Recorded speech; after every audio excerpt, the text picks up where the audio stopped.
I have to have it closer, of course.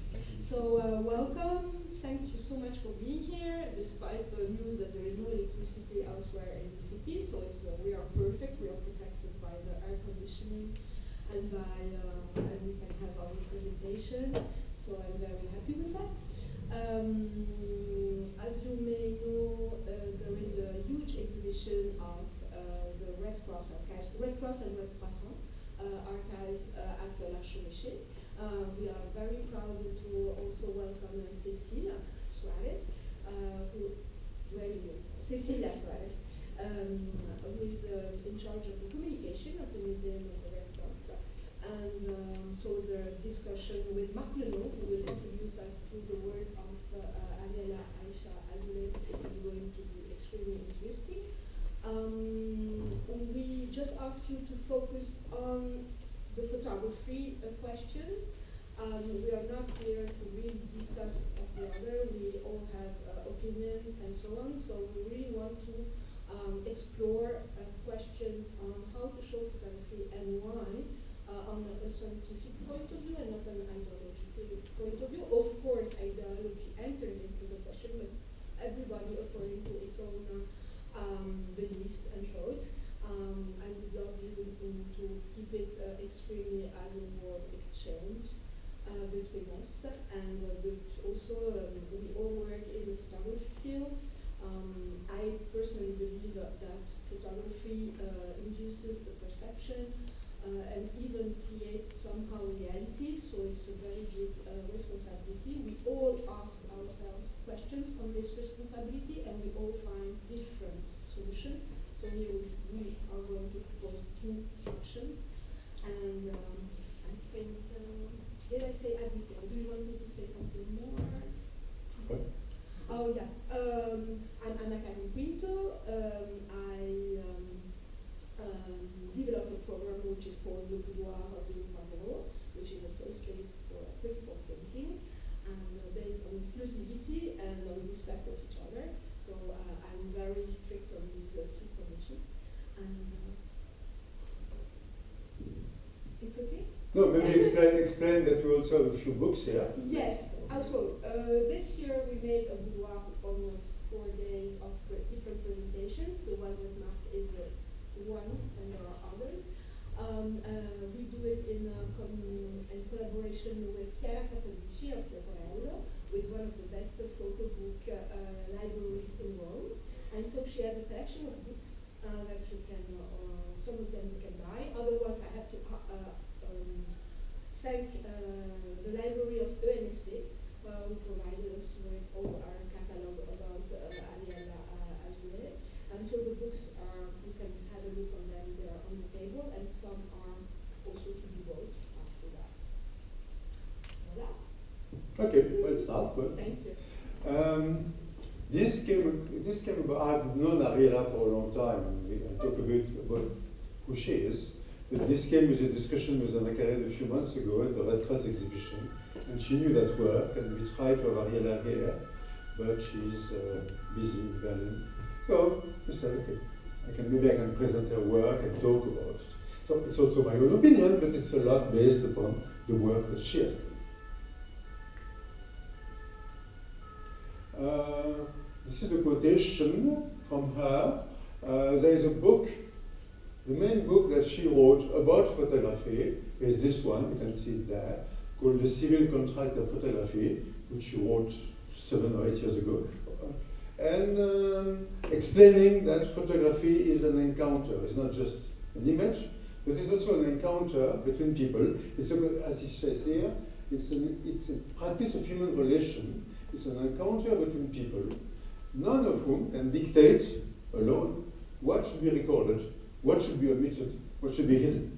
Between the photographer, between the subject, and between the people around, the community around, all of this, they should enter into a contract to show what photography is.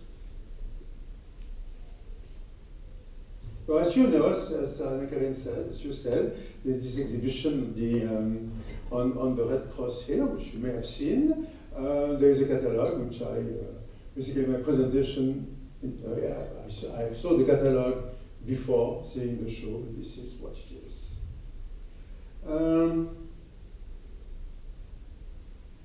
I just took one image from the catalog because to me it showed a little bit the complexity of the issue. So this is an image from the catalog with a delegate from the Red Cross in what seems to be a jail, a prison, with the barbed wire. You only see the delegate with his badge. You don't see people around, and you don't really know what the context is. What you see here is someone doing his job, and you see how important and how meaningful his job is, but you don't really understand in which context it is. And if you want to know a bit more about the photo, you go to the side of the catalog and you read ICRC delegate at the section barrier in Ansar detention camp, Lebanon, 1983. Now, who of you knows what Ansar is? No. That's what I call the absence of context. Ansar it was a camp created by the Israeli occupation army in the south of Lebanon, when they occupied the south of Lebanon. It opened in July 1982, and thousands of Lebanese and Palestinians were jailed there, some of them not tortured. So this is the context. Here, you see the action, you see the purpose, but you don't see the context. That's part of what I'm going to talk about. This I will read in English because that's part of the catalog. So it's a quotation by Nathalie Eschdorfer and Pascal Schmidt, who are the two curators of the exhibition in the catalog. I'll read it in English. Given the incessant barrage of photographs of death and disaster we are faced with every day, Susan Sontag's Regarding the Pain of Others, which you probably know, is a useful resource. In it, Sontag explores photography's impact on how we perceive historical events and on the power of images to inform, arouse indignation, and inspire action. According to Sontag, quote, the photograph is not supposed to repair our ignorance about the history and the causes of the suffering it picks out and frames. Such images cannot be more than an invitation to pay attention, to reflect, to learn, to examine the rationalization for mass suffering offered by established powers. And I think this is part of what I'm going to talk about. How do the powers, the sovereign powers, offer a rationale for explaining this suffering? Two words about who is Ariella Azoulay. Now, she says she's not Israeli. She says she's a Palestinian with Jewish culture, Jewish origin. She's a writer, as you can see here. She's a curator. She makes movies. She's also an activist. And she was initially teaching at the Bar Ilan University in Israel. She was denied tenure because of her activism, and now she's teaching at Brown University in Rhode Island. And she works a lot on the theory of image, theory of photo, theory of image. Now, her name changed recently. Until 4 years ago, 3 years ago. Her name was Ariella Azoulay. And her mother is from Moldavia, I think somewhere there, but her father is a French Jew. Being a French Jew is actually an Algerian Jew who moved to France, to mainland France, in the 50s and then moved to Israel. And from what Ariella says, he presented himself always as a very French man. And he died a few years ago. And then Ariella discovered in the papers that her grandmother was called Aïsha, didn't speak French, spoke only Arabic, and was a typical Algerian Jew, which are the Berbers, the Arabs from Algeria, who converted to Judaism in the 5th or 6th or 7th century. So she discovered that part of her identity, which she didn't know. She thought, okay, my roots are French. And then she discovered she also has roots, cultural roots, very much in Algeria, and she's working on it. And then she decided to change her name to Aïsha. So a lot of our work is indeed on the construction of what is the Israeli regime through photography. You see some of our books here. As I said, in the photographic fields, this is one of the most important books. The other one, important which we don't have here, is called Potential History, where she shows part of what we took here.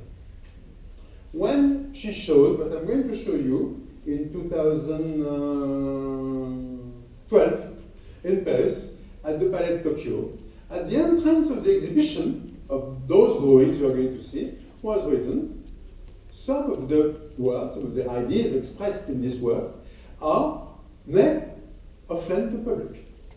This is usually the sort of thing you see for erotic or pornographic designs, this sort of sign. Here it was put for other design, which are certainly not pornographic, which was sort of interesting in the way that this work we are going to talk about is to some extent destabilizing the institution, the power, the sovereign.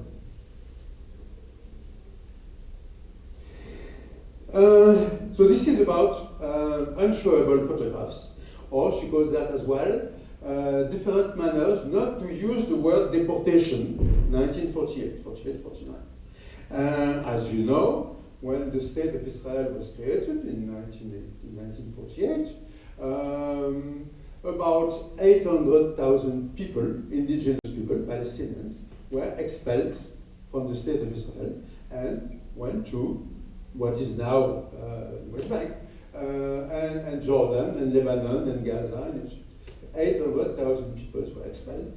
For the Palestinians, this is called the Nakba, the catastrophe, so I'm going maybe to use the word again. And it's quite obvious that the Israeli archives are archives of violence. They show, to some extent, the violence that happened at the time. And that's well known, and everybody who has been working on the Israeli archives knows that. But here, we're going to talk about the Red Cross archives. Creating an archive, so this is one page from the Red Cross archives, the one from the Tel Aviv delegation, with various documents, and we'll show the photos in a minute. So when you create an archive, it's always the manifestation of a power. Creating an archive is never a neutral act, it's always a power. What do you include? What do you exclude? How do you organize it? What are the themes that you put forward? What is accessible to the public in general, or the researchers, or whatever, and what is not? So in any case, the archive itself is an instrument of power. In addition, the diffusion of the archive, the publicity of the archive, is also a manipulation of power. Not only what you are allowed to show or not, but also the manner in which you do it. So those are the text archives, and this is online, you can go to that. Those are the archives from the Red Cross International Committee. There are about, I think, 700, there are about 700 photos in the database Palestine 1947, 746, yeah. In the database 1947, 1950, which is very little. You have 3 years, you have a war that is lasting for 3 years. The Red Cross is present, and you only have 743 photos compared to what you can find on other conflicts. But I'm not going to talk about the number of the photos. What Ariella discovered is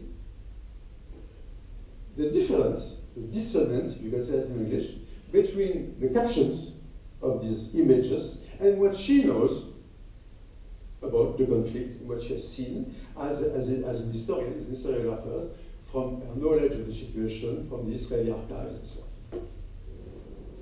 So this is one photo from the archives of the Red Cross. The Red Cross is in French, so I put it in French, but region 49, region Palestine, caption, Kfar Yonah, the first lines of conflict of Jewish lands. An ex-prisoner of war is interrogated in the presence of a delegate of the Red Cross. The key words are commandant, delegate, ex-prisoner of war. The delegate is called Jean Courvoisier. It's a public photo. You can publish it without any condition. And so you describe, here you have the Jewish commander, there you have the ex-prisoner of war, then you have other officers, and then you have the delegate of the Red Cross. So this is an image that you can go to the archive and you can see it. If you think a second about that, is this man an ex-prisoner of war? Well, in 1949, the war has been going on for 1 year. All the young men who have not been killed are either in jail or have been expelled. And the only one remaining there are the women, are the kids, and are the old people. Who is calling him a prisoner of war? Is it the delegate who calls him that way? Is it the archive manager of the Red Cross who calls him that way? Whatever. In any case, calling him an ex-prisoner of war is a manner to hide the problem that creates what is his obvious refusal to leave. He wants to stay here. He doesn't want to be expelled, or to use the word that was used at the time, including, you see it in other legends, another caption, to be repatriated. But what does repatriated mean? It means sent back to your country, to your homeland. What is the homeland of this man? Where is he from? He's from here. He's not going to be repatriated. He doesn't want to be, he's not going to be repatriated, he's going to be expelled from his own country. And this campaign of ethnic cleansing in 1949, which was not the first one, but this one was more documented. There are more photographs about this campaign of expelling the Palestinians, and there are delegates of the Red Cross, which were not there at the very beginning in 48 of the first expulsions. In this campaign, the Palestinians must sign a document accepting to be expelled to Jordan. And the reason for the expulsion is family reunion. Because the soldiers, the young men, were already expelled, and they're already in Jordan. So now you expel the whole family there. And this man, same photo, refuses to be expelled. He is holding his cane as if it was a tree, as if it was an anchor. He doesn't want to move. He doesn't want to leave his own country, his own house. In front of the photographers, in front of the Red Cross delegates, is spoiling what could be a well-orchestrated show of voluntary departure of the people. And this guy is saying, no, I don't want to go. And because he's not a prisoner of war, you don't have any strength against him. You have people who are sort of gently trying to convince him to go away. People who gesticulate, people who try to find the words to make him go away, to make him accept this destiny, to make him accept this violence. So, 10 years ago, more than 10 years ago, 15 years ago, Ariella discovered those photos. And she wanted to use them in an exhibition, and then in a book. So she asked the Red Cross CICR, the committee, for permission to use the photos in the exhibition, in the book. As you may have seen here, it says condition de publication, publication sans condition. There are no conditions for publishing that, it says. So she asked for permission to use them. And the archivist, the head of the archive of the Red Cross committee, said, yes, but the photo must appear only with the caption that we put here. You cannot put another caption. It has to be only that and nothing else. It has to be the legend, the caption saying, this man is an ex-prisoner of war. You cannot say something different. You cannot modify our vision of history, our speech, our discourse about history. Why is that? Well, if this man is not a prisoner of war, But if he's an indigenous Palestinian who is a victim of the ethnic cleansing going on, then what does the Red Cross delegate do here? What is his complicity in the deportation of populations, which is a crime against humanity? Questioning the caption means, says Ariella, questioning the role of the delegate, questioning the role of the Red Cross in the Nakba. So what she encountered was not an interdiction to show the image, was an obligation to focus the viewer in the book, or the reader of the book, on a certain manner to describe reality. So it was not pure censorship. It was trying to orient that. So what did she do? She drew the photo. She made a drawing of the photo. She was not allowed to publish the photo. So she went back because she could see the photo, and she made a drawing very similar to that. At some point, she said, in some of the drawings, making the drawings, I discovered some details that I didn't see in the photo. Not on this one, on the others. So she found a way to fade the situation. Though, since the photo is not showable, since, as we said in the title, it's an unshowable photographs, although photography, according to Barth and whoever you want, is supposed to be a proof of reality, ça a été, it has been. If you cannot show it, you have to transpose it in another medium to free it from the power that prevents you from doing that. And the legend she gave to this photo, let me read it to you in English. Yeah. What did the Red Cross representative hear from that elderly man? How did it come about that from the moment the photograph was taken until it was filed in the archive, the man, who had not been captured with the younger man and was allowed to remain with the women and the children, become a prisoner of war? Did this rebellious older man speak his mind? Did he tell them what he thought of their deeds? Did they understand his language, his arguments? Did the interpreter deliver the man's words precisely, or did he choose to spare the deporters his curses and abominations?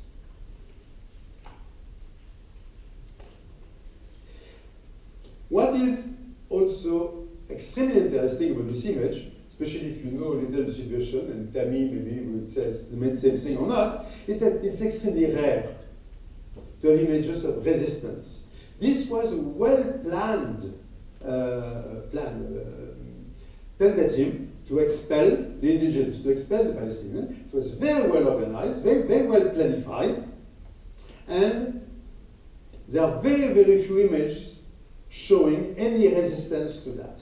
So this is one of the few images that shows not only the resistance to the ethnic cleansing at the time, but also how the apparatus of what she calls a totalitarian imperial regime made the simple possibility, the simple existence of a gesture like this almost unthinkable during decades.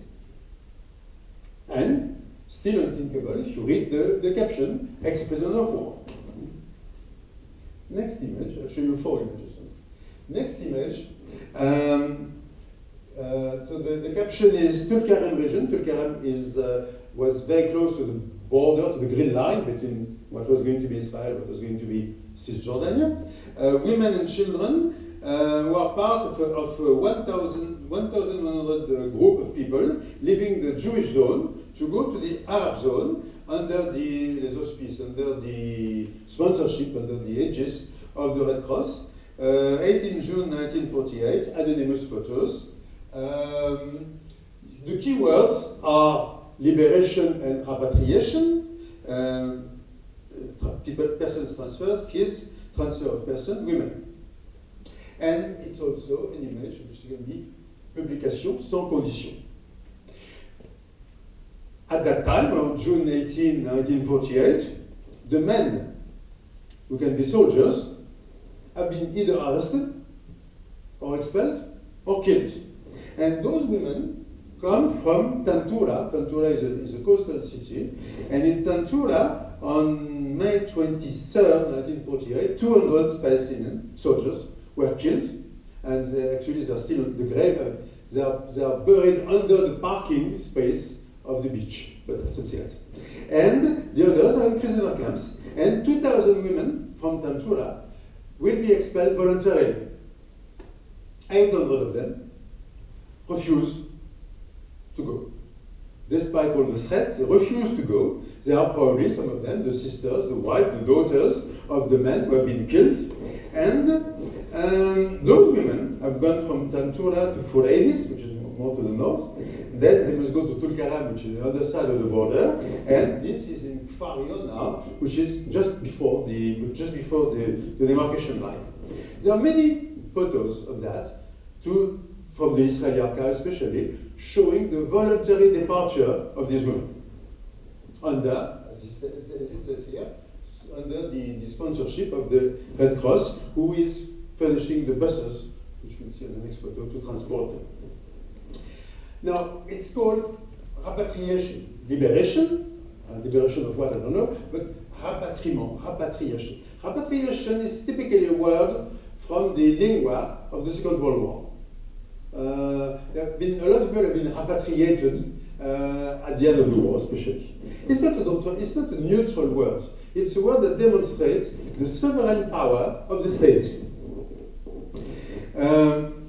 What Ariella mentioned, she has done a lot of work on that before 1948, or the beginning of the 20th century, in many places there was a lot of cohabitation between Jews and Arabs on the same land.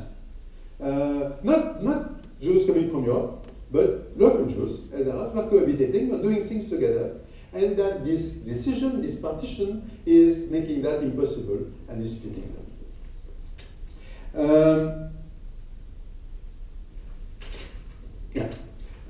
Next one, same moment, it says Kfar Yona, so the same place, repatriation of 1,200 civilian Arabs, 1949, and here you have the name of the photographer, which is Peter Goldman. So this is publication sous condition, under conditions, which is normal because you have a photographer, he has the rights to that. I think the keywords are civilian, convoy, buses, repatriation, fighters, and again, liberation, and repatriation. You have twice the word repatriation. This is the line. The barbed wire is the line, is what's going to be called the green line, between Israel and, at the time, Cisjordania. The destiny of this woman is fixed once they cross the line. Once they've been transported here by the Red Cross buses, and that they cross this barbed wire line, those who have signed agreeing to the departure, there's not been very much research on why some signed and why others didn't sign, but they want to escape to the massacres, they want to escape to the pilferings, they want to escape to the rapes, which are very common in the previous months. But one doesn't really know that because there's been no research whatsoever on who signed, who didn't sign. On this image, Ariella writes, if we go back to the English,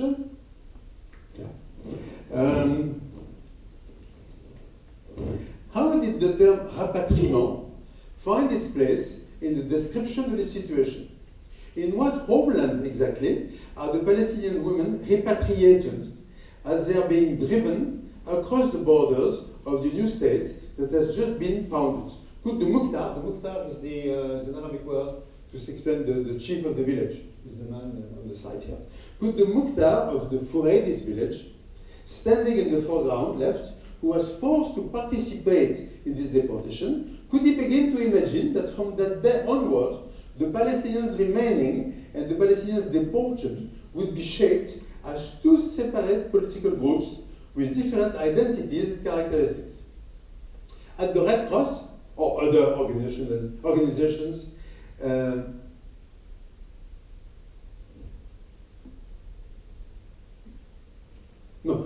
if at the Red Cross or others, and had additional cameras been present at all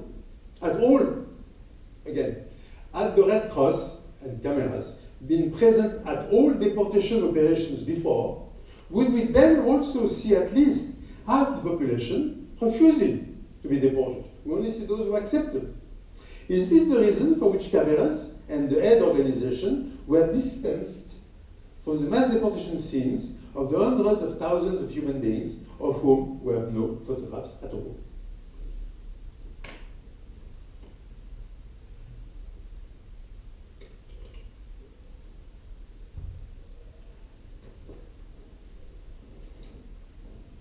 So Ariella Azoulay did about 25 drawings, and you have the booklet here, you can take it, you have all of them, or most of them.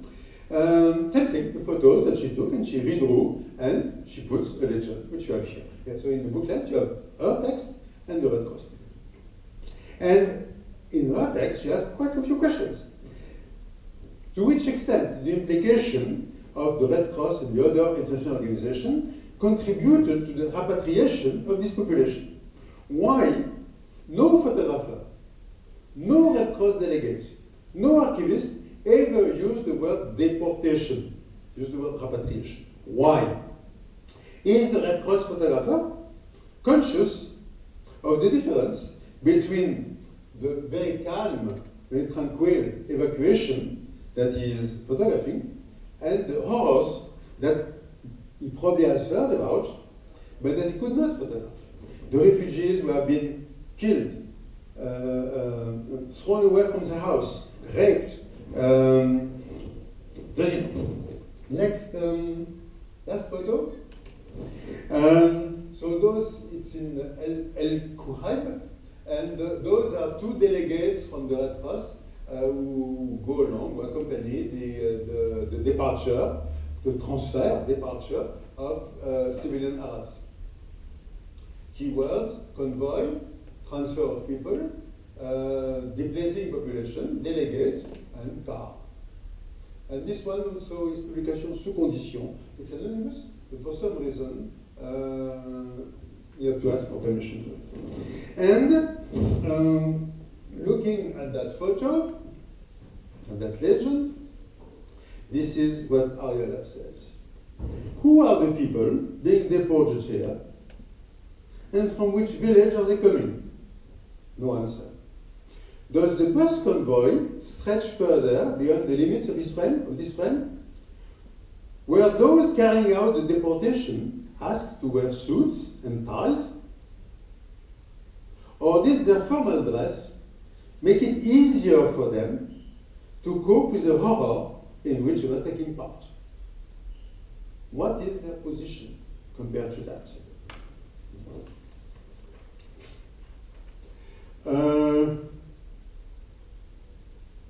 Okay. So the fact that she could not reproduce those photos were, as I said, accessible. You can see them on the website. You can go to Geneva, to the library, and have a look at them. This censorship was not about what Ariella Azoulay wanted to write, because they didn't know what she wanted to write. They may have tried to guess from her viewpoint what she wanted to do, but it was on the mere fact of writing, on the audacity of writing something else than the official truth, on the audacity of questioning what was affirmed here in the caption. Audacity to say this old man is not a prisoner of war. He's not repatriated. He's deported outside of his own country. Audacity to say these women are not living willingly, but they're being deported. And the audacity to say the Red Cross contributed to that. So it's the question of accepting a civilian discourse, a participative discourse, which will contest the fundamental categories of the sovereign power. A discourse which implies us, as citizens, who refuse to be accomplices, refuse to be collaborators of this national power who wants to administer people against their will. This is a photo that is in the exhibition. It shows in the jail of Eshel in Israel, a Red Cross delegate talking to a prisoner, and you don't see the prisoner, which is normal rules, And I just wanted to quote what Brigitte Troyon, who writes in the catalogue, says about that, but in English. So in this case, the photographer, whose name is Eddie Gerald, an Israeli photographer, was authorized by the prison authorities, and he agreed to be bound by whatever rules they set. And I think that's very important, that in order to document that, this scene, which is a wonderful scene, I mean, those guys are in jail, some of them are what they call comment on dit, détention administrative, administrative detention, whatever, yeah. which means being in jail without seeing a judge, without having any charge, without having a lawyer, nothing, it can forever. So this also exists. So those guys are cut from the world, and their only link to the world, or one of the only links to the world, is receiving a visit from the Red Cross delegate. So it's extremely important for them to say what's happening to them, how they are treated, and to some extent to pass messages to their families and the rest. So the question is not on the role of this man, which is a wonderful role. The question is on the fact that such a photo can be made only by someone that the prison authority of Israel accepts as a photographer. So it's not a neutral photo. It cannot be a neutral photo. When you choose the photographer, when the power chooses the photographer and gives him some rules, and so some of the rules are very good, not to show the face of the prisoner, fine. But the power of the state is choosing who is able to photograph and how is going to do it. It's not a neutral photo. You can say it's a neutral photo.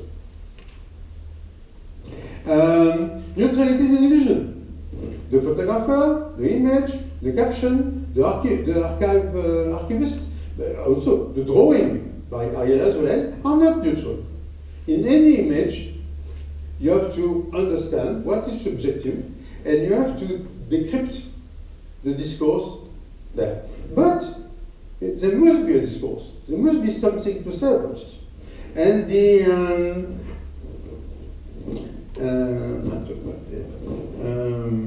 what we can do is identify the violence in those images. The violence that wants to transform history into something that is accomplished, something that is the truth, something that cannot be questioned anymore, and cleansing, in this case, making it invisible. So the work here of someone like Ariella Azoulay is to try to make that visible against the power that is owning those images. Quotation from Derrida, I didn't find it in English, in Mal d'Archives, which is Derrida books about archive. There is no political power without the control of the archive. The effective democratization is always measured against this essential criterion, the participation and the access to the archive, to its constitution and to its interpretation. For Derrida, archive in itself is a violence. And the violence here is shown not only in the document, not only in the image, but also in the manner in which the archive functions and controls the access to documentation. And I'll close with this citation, which is also, this quotation, which is also in the catalogue by Odile Blanc, written and photographic accounts. This is related to the Hiroshima and Nagasaki photos, which for 10 years, I think, on the ground, making by the Japanese photographers, and I think for about 10 years, it was forbidden to show them. The US Army, the US, forbade totally to show any photo of Hiroshima and Nagasaki during, I think, 10 years. So we're talking about photos that are invisible, not unshowable, as we saw before, but invisible. So what Odile Blanc writes about that is written and photographic accounts of the nuclear explosions were prohibited. This shows how, in the context of war or humanitarian crisis, the photographic medium can be exploited for political purposes. So here, the photo is not merely a tool for representing or documenting the war. It's also a strategic instrument for raising awareness and influencing public opinion. And what she says about Hiroshima and Nagasaki is also true about the Nakba, and this is what Ariella tried to demonstrate through this work. Thank you.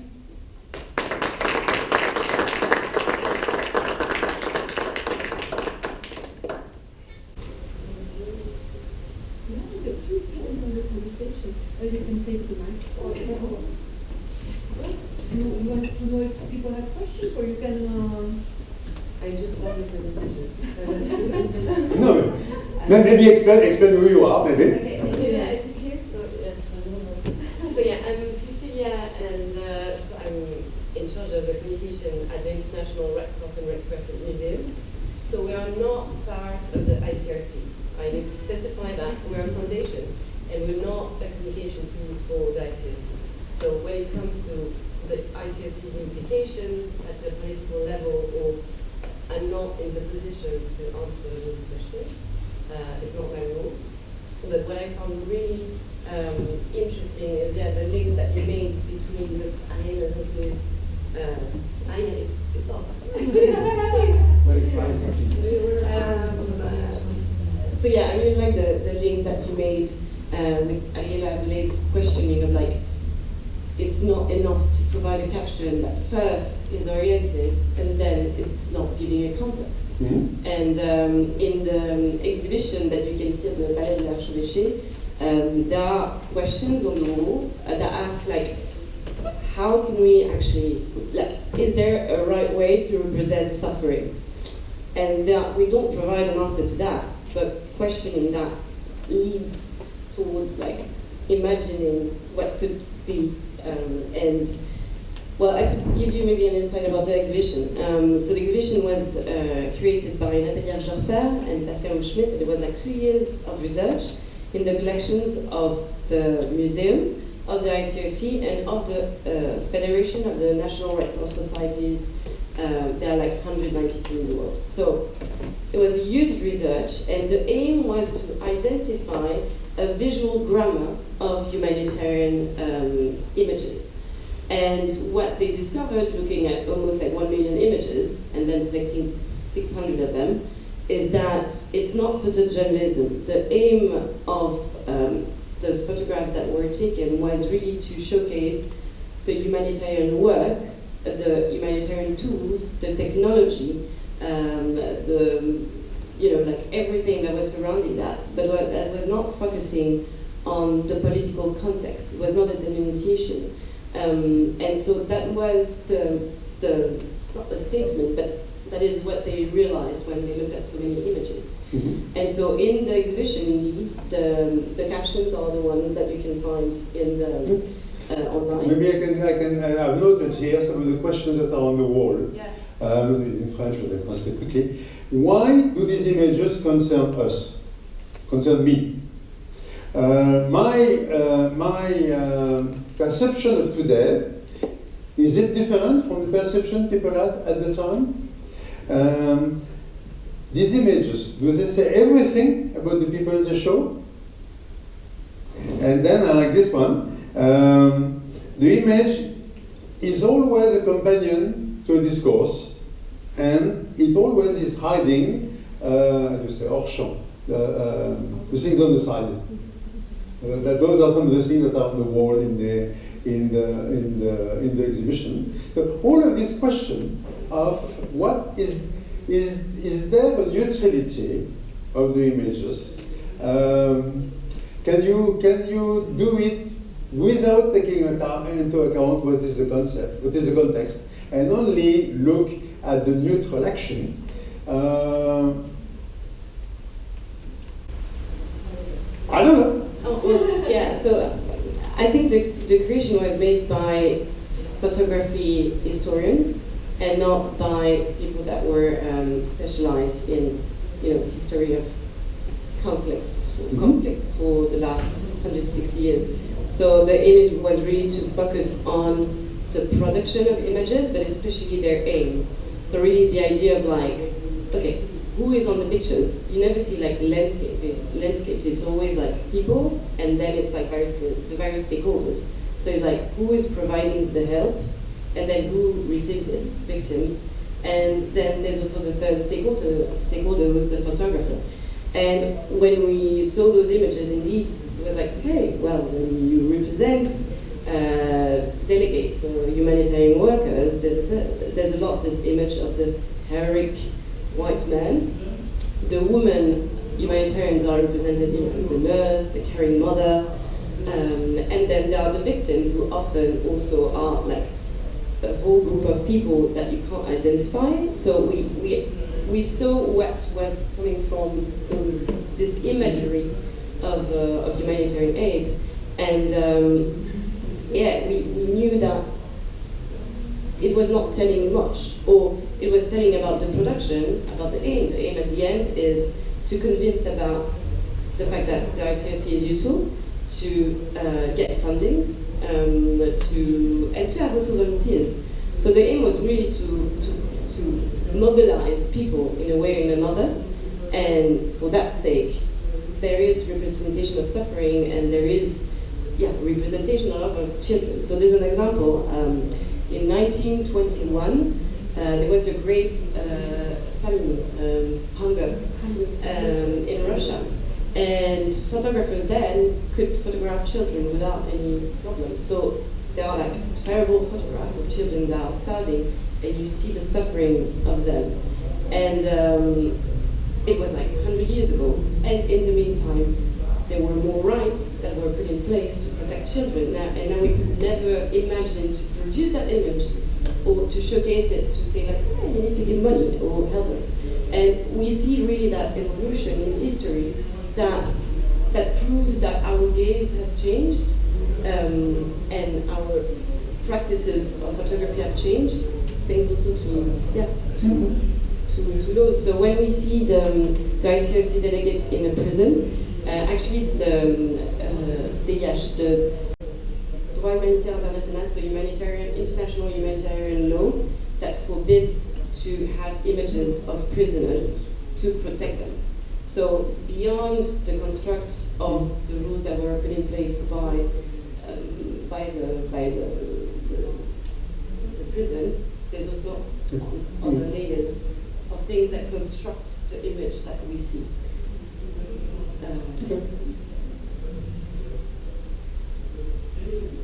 No? Well, you know the situation better than any one of us, so. It's interesting. Take the mic. In fact, is a new place who came quite recently in the history of Palestine and then Israel, and it seems to be the border place where everything almost happened. And for me, it was very important. I was born in Israel. I'm living in France now. That in a way, it's very, very complicated also today to be criticizing all those imagery, all those things that happen, because I think when it happened, people quite black out this moment, because it seems like impossible that people who came, some of them from the Holocaust, will be doing those kind of things to their peers. But we see also today. And that's why continues. That's why Ariella immigrated. She couldn't continue to work in Israel. So she went to the States. And it's very complicated. The Tantura story came up recently. Again, it's almost impossible to say that. Even with the new historians, and all the courage they have, Ilan Pape and the other ones, it's extremely difficult for them to say that. You have a book here about a friend of mine, who is a friend of Ariella as well, called Mickey Kratzman. Mickey Kratzman is a very well-known Israeli photographer. He is 65 really now, and initially he was a photojournalist, and then he did other things we will talk about. And this is a book written by Ariella about him and about his work on the conflict. And I try to show you, well, the image I showed you at lunch, which I think is a wonderful image, both for the story of the conflict and for what is photography. This is Mrs. Abu Zair. This is Mrs. Abu Zair. She lives in a refugee camp in Nablus, in Palestine. This is in 1990 something, if I remember well. I don't have the dates here, but that's it. And Mickey, photographer, is there with a journalist from Haaretz, and they are in Nablus and they do reporting, whatever. That's really. And this woman, with a 40 or 50-year-old Palestinian woman with a veil, Muslim, everything, goes to the photographer, goes to Mickey Crescent, and says, "I've been hit by rubber bullets, bullets which are coated with rubber, and I've been wounded. Do you want to make a photo of that?" And Mickey thinks, okay, photos of wounds by rubber bullets. I've made so many. I don't think that's going to interest the publisher, the editor of Haaretz. So, but she insists. So finally he says yes. And Mickey doesn't speak Arabic, or speaks a few words, doesn't speak Arabic. So he has an interpreter who is a young, relatively young Palestinian woman. So they go to the house of Mrs. Abu Zair. And Mickey says, okay, we'll talk, take tea, coffee, and then show me your wounds. No, I'm not going to show you my wounds, my legs. I'm a woman, I'm a Muslim woman. You're a man, you're a Jewish man.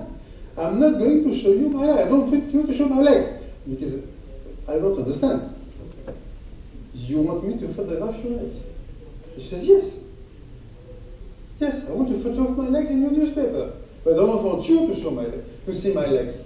In other words, and so Mickey set up the camera and the interpreter takes the photo, and then the photo appears in the newspaper, in many books, in a relatively well-known photo of that. And what I found very interesting in this story is that woman, who is not a very educated woman, whatever, but she knows very well what is the difference between reality and representation of reality. It doesn't matter if thousands, millions of people, including white men, including white Jewish men, see the photo of my leg, but no one is going to see my legs. And look at the book, it's very interesting. In another one, no, that's not the one, Zakaria, where is Zakaria? See the detail of Zakaria. Zakaria is one of the leaders of the resistance in Jenin. Let me find the photo of Zakaria, we have a detail here. And he's the leader, he was with East Palestine. He is at the time the most wanted man on the Israeli army list. You have his face here, but I want to see him in full. And Mickey is there, because Mickey knows friends, he goes there and so on. And one day, clandestinely, he meets Zakaria. And Zakaria is not an educated man. And Zakaria said, I want you to take my picture. And Mickey said, if I take your picture, and if I publish it, if I show it, the army will know what you look like. And they don't know what you look like. Zakaria said, take my picture and show it. And Mickey says, okay, I have an exhibition. No. I have an exhibition in 2 months or whatever in the Israeli Museum This is Zakaria. So Mickey makes a photo of Zakaria. And Mickey says, I have an exhibition in a few months in the Israeli Museum in Jerusalem. Can I show you a photo? And Zakaria said, what is a museum? I don't know what a museum is. Museum. Fine, show it. So you have this exhibition of one of the greatest photojournalists in Israel, and at the entrance of the exhibition, you have the photo of the man who is most wanted by the Israeli army. And this man decides that this photo should be shown. For the story, a year ago, some prisoners went out from a jail with a spoon. They managed to dig a tunnel with a spoon, and he was one of them. He's a bit older now. I don't know him, I never met him, but he's beautiful. So Mickey is a typical example of someone who, within the system, is trying to fight inside, but it's extremely difficult. He is the chairman of Breaking the Silence, which is an organization of former militaries who talk, either in their name or in mystery, about the things they did in the army. So it's clearly something that is under fight from the power, and Mickey is the chairman. So every time you see him, he's on the foot. It's very complicated. But to confirm what Tommy said, in what Ariella calls a sovereign power, it's extremely difficult to find ways, non-violent ways, because we must take a gun, non-violent ways to fight against this power. And the images, both when they show, how they are shown, what is their caption, is part of this power.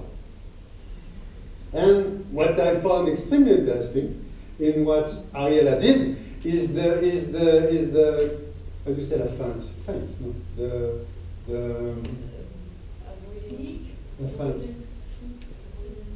The avoidance, the way to avoid the obstacles and to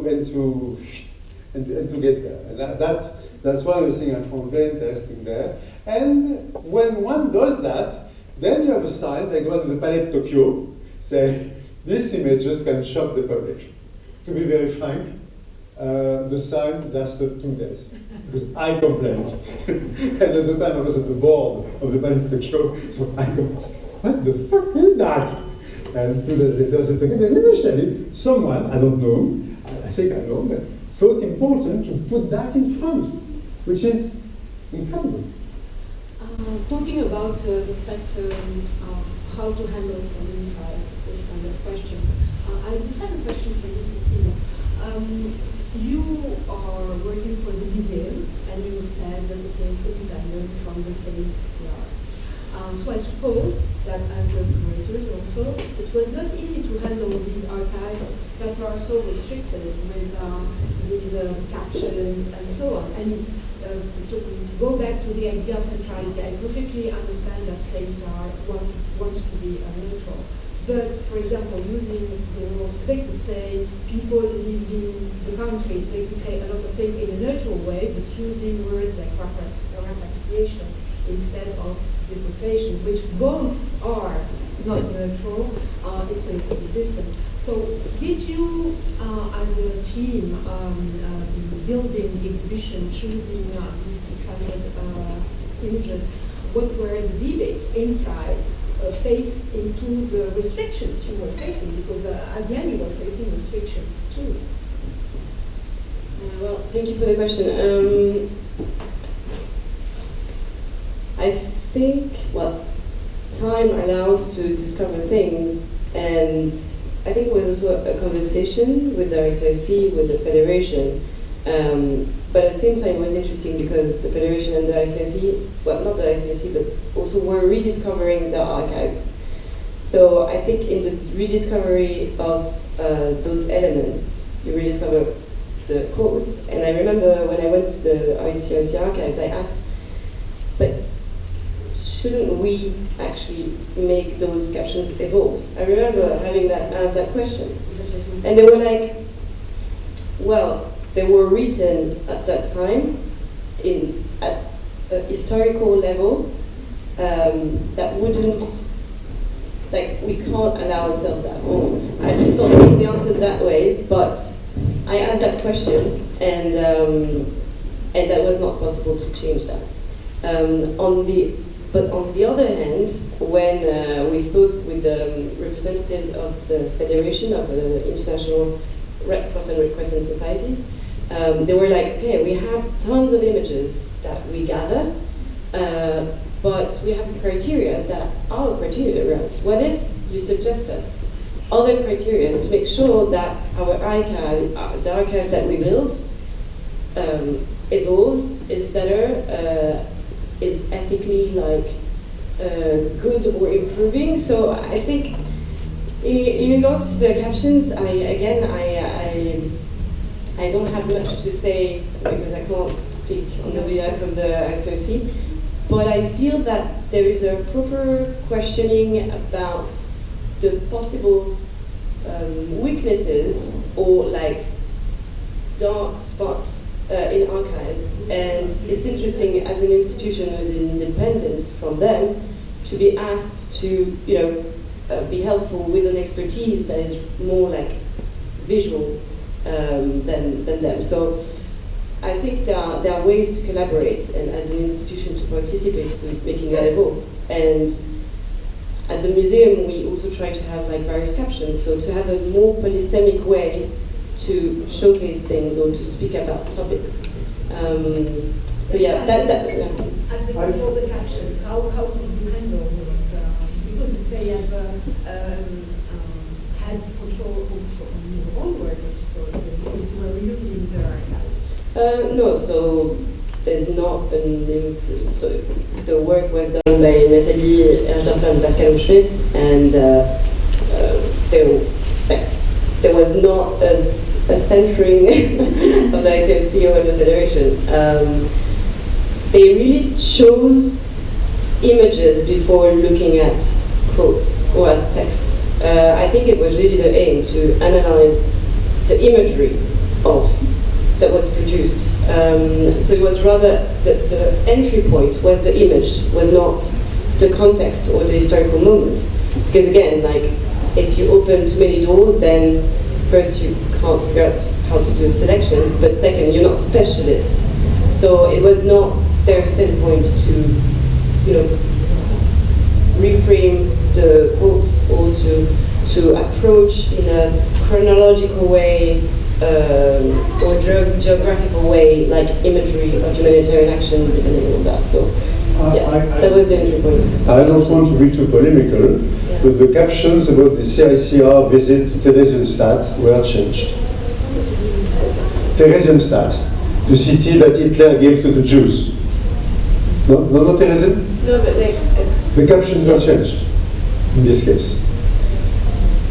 Theresienstadt was a pre-concentration camp.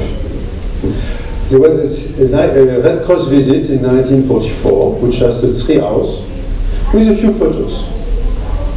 Under the aegis of the Nazi, who said, okay, the Red Cross will come and we'll see how we treat them well. The mayor is Jewish, there's an orchestra, there is a school, the living conditions are better than in the ghetto, the food is good, and the Red Cross went there and came back. And I believe there were a few photos, and I don't think the caption today is the same than what was the caption in 1944. So in some cases, the captions change, in others they don't. But yeah, that is more related to the archive itself of the ICOC than what has been produced by the museum. Now it's called a concentration camp, or whatever. Now, the conclusion I would arrive with is to make the distinction between the museum and the archive. So this is very clear. And not only the archive is the CICR. But I would say that the tendency of using an image or a photograph as a photograph, just as a photograph without context, is just dangerous in itself. So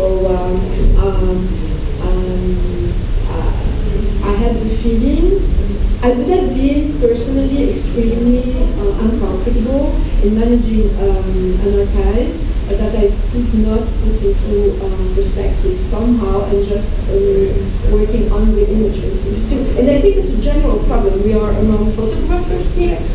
So every time we make a photo and every time we publish a photo, we ask ourselves why, how, with what caption, so it's very difficult to consider a photograph just as raw material. And this confirms a little bit, and I think that you've done the best you could do in this context. I didn't see the exhibition yet, but I'm really willing to do it now because it's very interesting what you said and what we shared around this. But still, I remain with this idea that it is very difficult to approach photography only through photography. And this maybe it's a collective question we should really address somehow. In this conversation we have between institutions who use photography, which are museums, which is CICR, which are newspapers, which are many institutions, that strangely enough all have some kind of power to define the reality we live in, and we as image makers, we should maybe ask and request this kind of responsibility, also to respect our own questioning and our own ethics in doing and sharing things. Of course, we don't all have them, but and it's absolutely normal to have different. But I think it's interesting to ask ourselves: is it really possible to talk about photography just through photography? And in your case, it's also, you said it very straight at the beginning, all these images. I've been working for ONGs, so I know what it means. They ask photographers to make pictures. I could have taken a broad one of the images that became a symbol of that. But they need images to defend their purpose, which in the case of the reference is to make violence and to repress violence, or to bring right healing somehow. But within this purpose, is the purpose, does the purpose justify everything? But these are very general and ethical questions. I mean, I think that we just should address them, not maybe answer.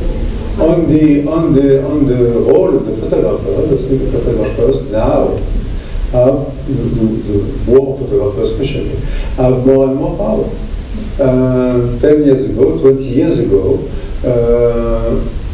the photographer had nothing to say about the ways photos were presented in Paris Match or Life or what have you.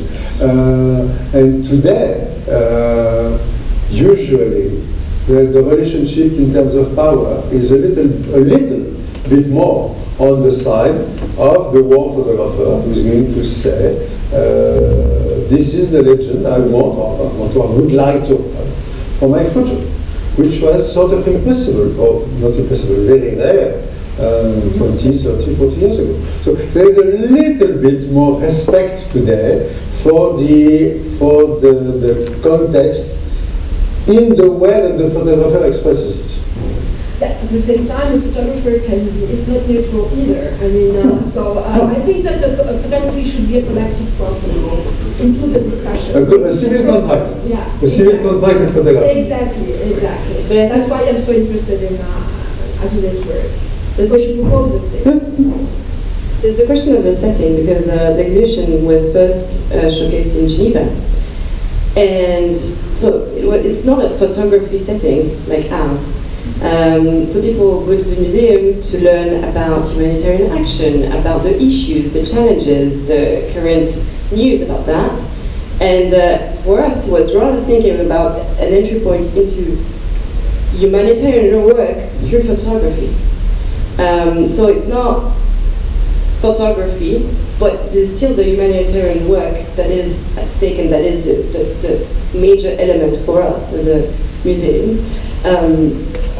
While in art, indeed, the questions are different, and we've seen with the press that actually it really challenges the journalists, who then ask themselves, like, okay, what do we do now? But I think the question of setting is very important. In Geneva, the exhibition was a bit bigger in terms of space, and so it was really the process of, like, okay, 19th century, we see that the creation of the medium and the creation of the RCOC are like 25 years apart. And so really what is crazy is, like, the RCOC and photography have grown together, or rather they are intertwined. You can't imagine humanitarian action without the images of humanitarian aid that you've seen. When the museum was built in 1988, well, there was no Instagram, there was nothing. So the director was like, he bought tons of photographs, and actually, yeah, many by known-photographers. But it was really the idea of connecting imagery for people to understand what humanitarian action is. because people don't know. Like, if we're not humanitarian workers, what does it mean, the setting and the work conditions?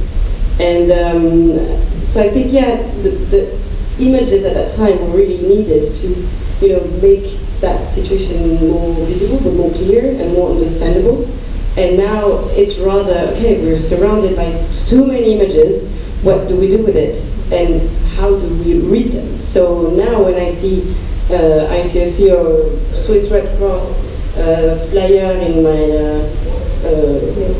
my mailbox, when I see the picture of a child that is like crying or smiling, I know that this stems from like 1921, when the imagery of the absolute victim was built.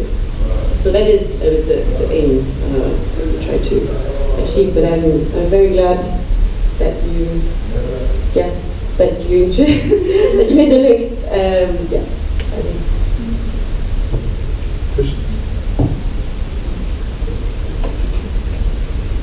So thank you, Marc, for the presentation. I just wanted to say that, I find the work of Ariella really important, also concerning, to think about the archives and the fact that actually, even if there is this supposedly neutrality in it, it's actually what you do with it that, enables us to talk about it. So, I was also wondering, and I was also quite extranged by the fact that they didn't maybe engage in dialogue with thereafter, maybe also try to change the captions after all of this, or the work she did also, because now it gives a lot of more relevance to it. So I was wondering, maybe I don't know, maybe if there was any she did that 14 years ago. And she published it she showed it for the first time 2012 in Paris, and the booklet was published shortly after, and our most recent book, because it's a booklet, the most recent book is Potential History, which is 2019. So she's been publicizing it, and from what she told me, she never had any answer, any contact. She didn't react to it. And the question of changing the captions is another question. I mean, why don't accept the discussion of them? But changing them, okay, what if you change them from something absolute to something absolute? Okay, you can search for more neutrality, as I was saying earlier, not using really connotated words. But it still remains a choice. It still remains something personal, subjective. Why don't accept discussion and to accept also that Ariella writes her own captions, and that another researcher, another historian of any kind of frame of mind discuss these captions or these images in a more free way. It's also because we don't, in this case, okay, the tool, the support is the photography, but in reality, what we're talking about is history. And I'm not talking only about the Palestinian conflict, but all the subject. Red Cross goes where there are problems, okay? So, and problems create history because they change the power relationships. So they have a fundamental role. Whatever happens, and whatever the clear neutrality, they have an action on how history is transmitted to the audience and to the researchers.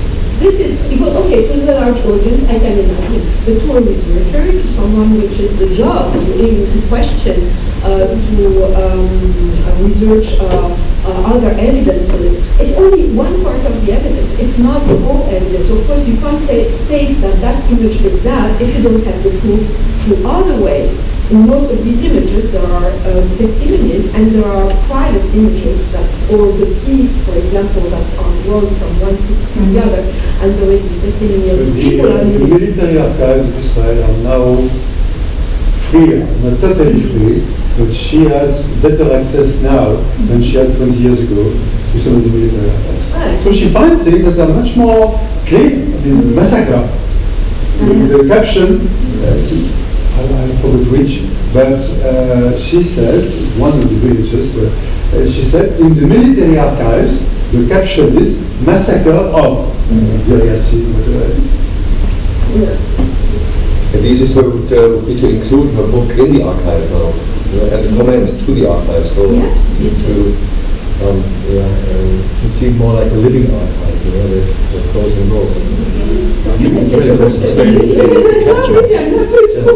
Maybe they don't have. No, I was just saying that it could be the same thing with the captions. I mean, you can, instead of changing the captions, you can add something. And then just simply make it clear, okay, this is added at this date by this person. And in this way it becomes also an archive of how we deal with the archive, how our society deals with the heritage of the archive. But I mean, to me, think to her, the scandal is not the caption. It's the refusal to show the image with a different caption, or an additional caption. It's not the caption itself. Okay, it's a position. They said that. They did that in 74 years ago, 73 years ago. That's what they said. Their process for changing it is complicated, so fine. But the real scandal is not that. I mean, the real scandal is the refusal to accept that these images is subject to a different discourse. Actually, you said exactly what I was going to say. I'm finding more interesting to see the evolution of the caption. If they decide to change it, to see the way it changed.